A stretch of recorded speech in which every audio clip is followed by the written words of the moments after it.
Bible reading പ്രോഗ്രാമിൽ സംബന്ധിക്കുന്ന ഏവർക്കും കർത്തൃനാമത്തിൽ സ്നേഹവന്ദനം. പുറപ്പാട് പുസ്തകം 5-ാം അധ്യായമാണ് നമ്മളിന്ന് വായിക്കുന്നത്. 4-ാം അധ്യായത്തിൽ യഹോവയായ ദൈവം മോശയ്ക്ക് 3 അടയാളങ്ങൾ കൊടുത്ത് അഹ്റോനെ കൂടെ വിട്ട് കൊണ്ടുപോയിക്കോളാൻ പറഞ്ഞ് അങ്ങനെ മോശയെ ധൈര്യപ്പെടുത്തി വിടുന്നതായ കാര്യം നമ്മൾ കാണുന്നുണ്ട്.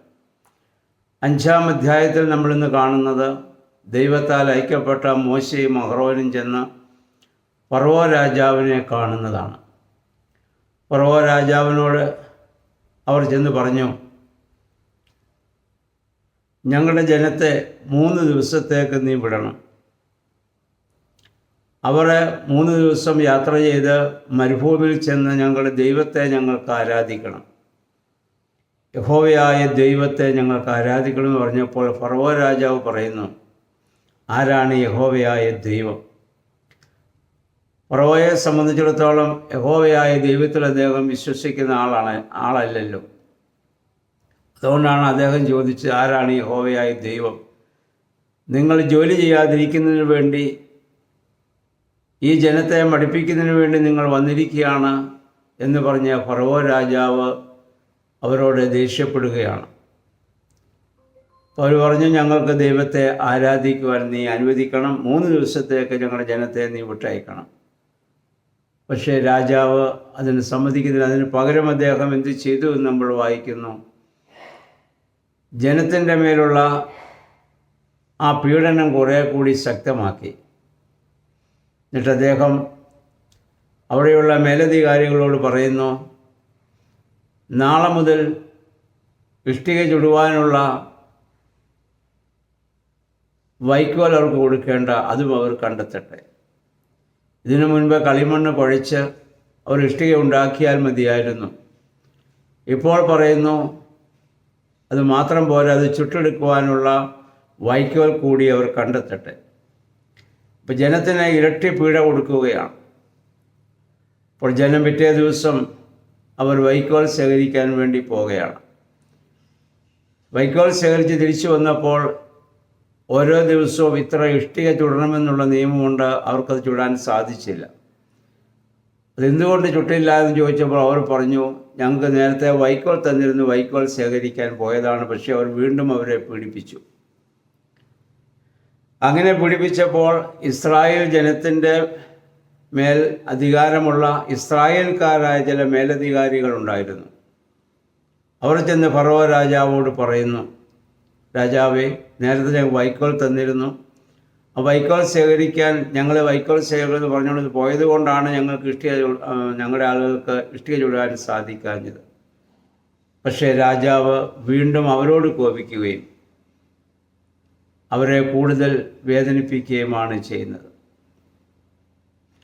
അത് കഴിഞ്ഞപ്പോൾ ഈ മേലധികാരികൾ, യഹൂദന്മാരായ എബ്രായക്കാരായ മേലധികാരികൾ മോശയെയും അഹ്റോനെയും കാണുകയും, നിങ്ങൾ മുഖാന്തരം ഞങ്ങളുടെ പീഡ കൂടുതൽ ശക്തമായതല്ലാതെ ഞങ്ങൾക്ക് യാതൊരു പ്രയോജനവുമില്ല എന്ന് പറഞ്ഞ് അവരോട് നീരസപ്പെടുകയും ചെയ്യുന്നുണ്ട്. സ്വാഭാവികമായി എല്ലാ മനുഷ്യരും അങ്ങനെ മാത്രമേ ചിന്തിക്കുകയുള്ളല്ലോ.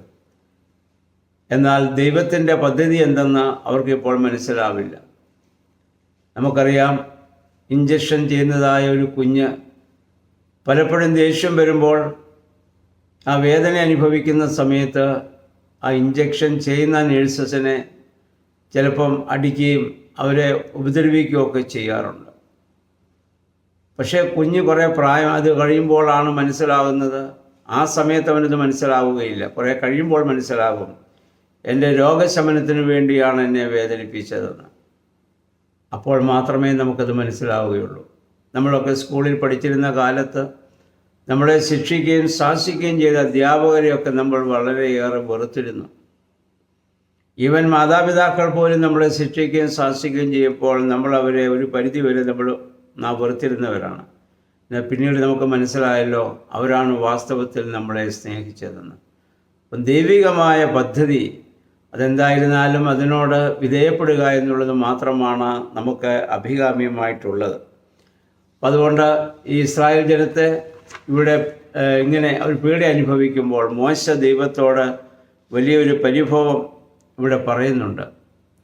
ഇസ്രായേൽ എൻ്റെ വായെ കേട്ടില്ല, പിന്നെ ഫറവോൻ എങ്ങനെ എന്നെ കേൾക്കും എന്ന് പറഞ്ഞ് മോശ ഇവിടെ വളരെ നിരാശനായി ദൈവസ്ഥലത്തിൽ ഇവിടെ പരിതപിക്കുന്നുണ്ട്. പക്ഷെ നമ്മൾ മനസ്സിലാക്കണം, ദൈവത്തിൻ്റെ പദ്ധതി എപ്പോഴും ബലഹീനന്മാരിലൂടെ പ്രവർത്തിക്കുക എന്നുള്ളതാണ്. ദൈവം ഒരിക്കലും ശക്തന്മാരെ അല്ല ദൈവം വിളിച്ചിട്ടുള്ളത്.